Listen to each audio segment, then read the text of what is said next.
Just imagine hearing those words. You're a medical student, you've been obsessed with health your entire life, and a doctor tells you that. It's a moment that just shatters everything. And honestly, it's the start of one of the most incredible stories of resilience we are going to explore. It's a question we all hope we never, ever have to answer, right? But for one woman, this wasn't some hypothetical thought experiment. No, it was the very real beginning of a journey that would redefine everything she thought she knew about life, about loss, and about the power of the human spirit. So let me introduce you to Dr. Dawn Mussallem. Ever since she was a little girl, she had two big goals. One, become a doctor, and two, become the oldest woman in the world. So yeah, you could say health wasn't just a hobby for her. It was her life's obsession, which, makes what happened next all the more shocking. I mean, her path seemed perfectly laid out. She studied exercise and nutrition, she gets into medical school, she was on her way. But then she started getting this persistent shortness of breath. And it all came to a head on Thanksgiving, 25 years ago, with a diagnosis that just seemed impossible. Stage 4 cancer, with a massive 16-centimeter tumor wrapped around her heart. And what's really maddening about this whole thing is that she tried to get help. She saw 3 different doctors. The first 2 said she had adult asthma without even listening to her lungs. And the third told her it was psychosomatic, basically saying, it's all in your head. It's such a critical lesson in why you have to advocate for your own health. Okay, so you get a terminal diagnosis. You'd expect despair, right? Anger, fear. But Dr. Mussallem's reaction was, well, it was different. She didn't waste a single second asking, why me? Instead, her very first thought was, what are the lessons here? This really shows the 2 roads you can take when a crisis hits. There's the path of fear, which just isolates you and strips away your sense of purpose. But then there's the path of purpose, the one she chose, and that's all about learning, connecting with people, and holding on to who you are. She leaned into her community, she kept her purpose, and she absolutely refused to let that diagnosis define her.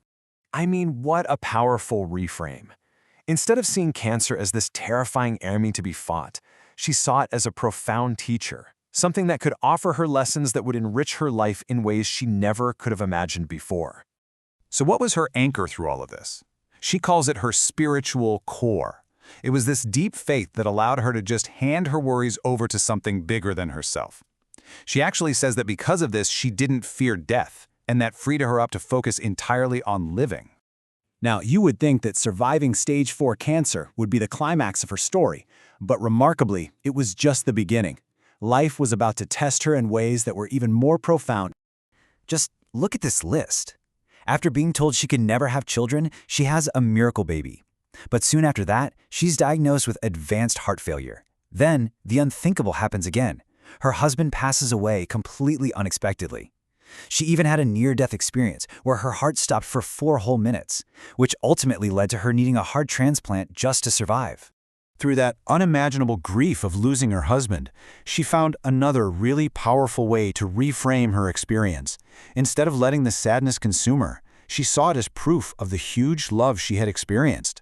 The sadness doesn't cancel out the joy. It's a testament to it.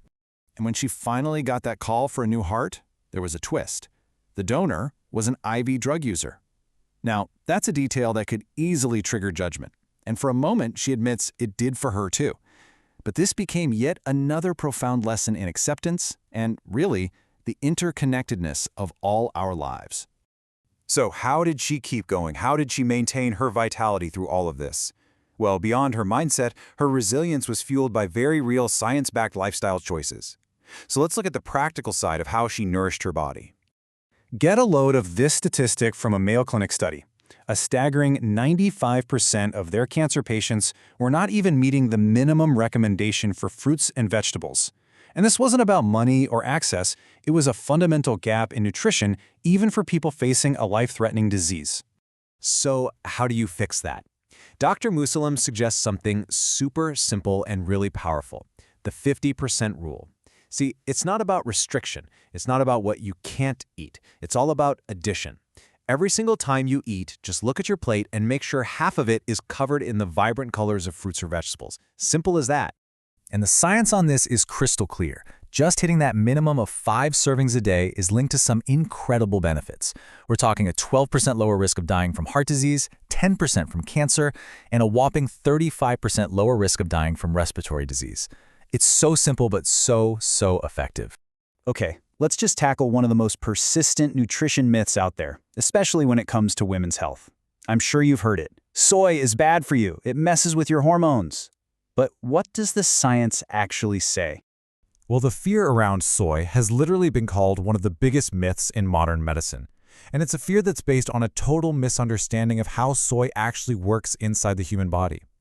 So here's the quick science. Our bodies have 2 kinds of estrogen receptors. Our own estrogen likes to bind to the alpha receptor, which can act like an on switch for cell growth.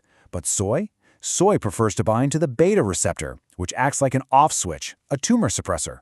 And the real-world impact is stunning. For breast cancer survivors, eating more soy was linked to a 25% reduced risk of the cancer coming back.